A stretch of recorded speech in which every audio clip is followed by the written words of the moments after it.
This video is a response to comments I've received about my video, Chess Secrets, the Value of the Pieces. Okay. The reason it is important to know the value of the pieces is because when one is playing a chess game, they need to be able to determine who has the advantage, as this will dictate what moves they should make. It has been said that the player that has the advantage must seek to further that advantage or they will lose their advantage. I believe that to be an accurate statement. On the other hand, the player that is at a disadvantage must seek a resolution to the problem and return the position to equal or even gain an advantage for themselves. Failing to address a disadvantage will allow the disadvantage to grow. There are three things to consider when trying to determine who is winning: material, space, and time, yet not necessarily in that order. Who has the material advantage depends upon what pieces each player has. Most of us have been told that the pawns are worth 1 point, the knight and bishops are worth 3 points, the rooks 5 points, the queens 9 points. Many of us haven't even heard of the king having a fighting value, but it does have a fighting value. This is fine for beginners, but as a player increases in strength, it becomes more important to know what exchanges are in their favor. The value of a piece is determined by its mobility, and this can easily be demonstrated by placing a piece on any of the 4 center squares of an empty board, and then counting the number of squares that piece can land on in one move. You will see that a king can reach 8 squares, a knight can reach 8 squares, a bishop can reach 13 squares, a rook can reach 14 squares, and a queen 27 squares. This is the basic guideline for determining the strength of a piece. The method I use to ascertain the maximum point value of each piece runs into our second indicator of who has the advantage, which is space. A chessboard is made up of 64 squares. Now, I have found that assessing a numerical value to each square makes assessing a numerical value to the pieces much easier. I decided to give each square a numerical value of 0.33. The formula that follows is the 27 squares that the queen can travel to multiplied by 0.33 equals 9.0. The 14 squares of the rook multiplied by 0.33 equals 4.6. The 13 squares of the bishop times 0.33 equals 4.3. And the 8 squares of the knight and the 8 squares of the king times 0.33 equals 2.6. Giving the king and the knight both fighting values, the maximum fighting value of 2.6. The 3 squares of the pawn multiplied by 0.33 give it a numerical value of 0.99. Alright. Having covered material, we can now look at the space aspect of chess. Each player begins a chess game controlling and occupying the same number of squares. I mentioned that giving each square a numerical value was convenient where assessing material was concerned, and it is just as useful when assessing spatial advantage. The player who controls the most squares has a spatial advantage. This does not mean that they will win the game, but it is important just the same. It has been stated that the 4 squares at the center of a chessboard are the most important squares, and that both sides should seek to control them. I agree with that assertion, but I do not agree that the 4 center squares, should be given a higher numerical value than the other 60 squares. My reason being the fact that as the game progresses, the importance of the center squares can decrease, while the most important battles may be fought over other squares. This begins our transition into discussing the other aspect of chess that must be assessed when trying to determine who has the advantage. That's time.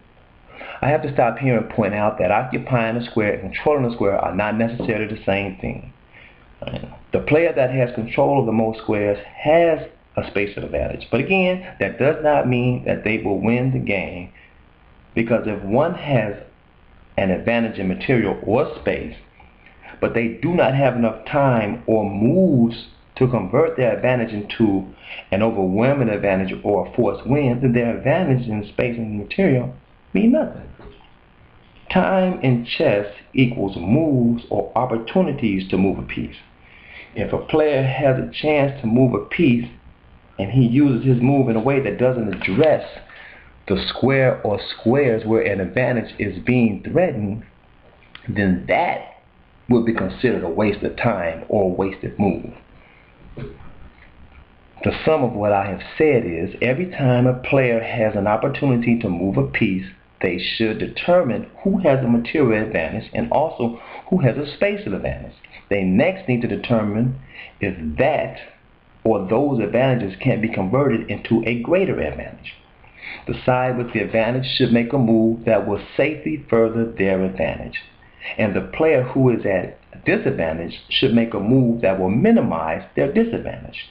Above all, a player must be able to determine if they or their opponent has enough time or opportunities to move their pieces to create an overwhelming advantage or forced win.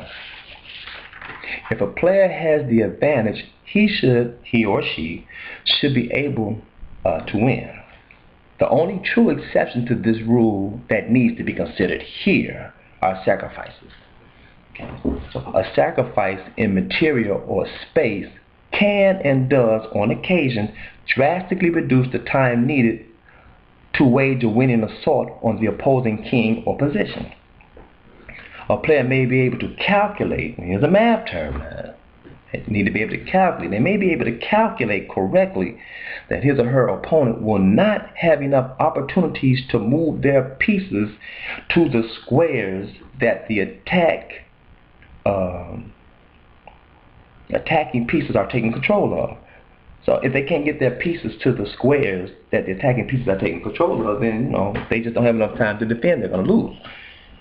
If the player who has the advantage is sure that there are no such sacrifices available to the player with a disadvantage, then he or she can be sure that they are in a winning position and will eventually win if they can maintain that advantage. This can be tested by going over past games and counting up the material and spatial values of both sides. So understanding the value of the pieces is the vital importance here. That is determined by mobility. Now, the position that's on the board here that I've left up here is a good way for a person to test their chess strength and their chess knowledge. If you can take the black pieces and play a friend of yours or someone else that you know, if you can just get a game going, if you can take the black pieces and convert it into a win, that'll show a real true mastery of chess.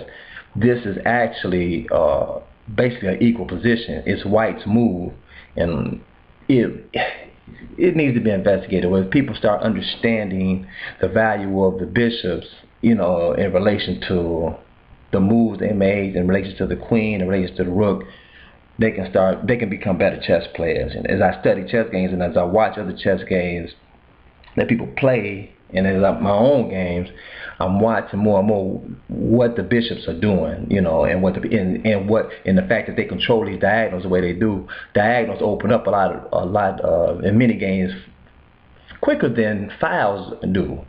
So the rooks don't get in play quite as fast very often as the bishops do. And they're long range pieces. They're good from the beginning to the end of the game. But that's another story.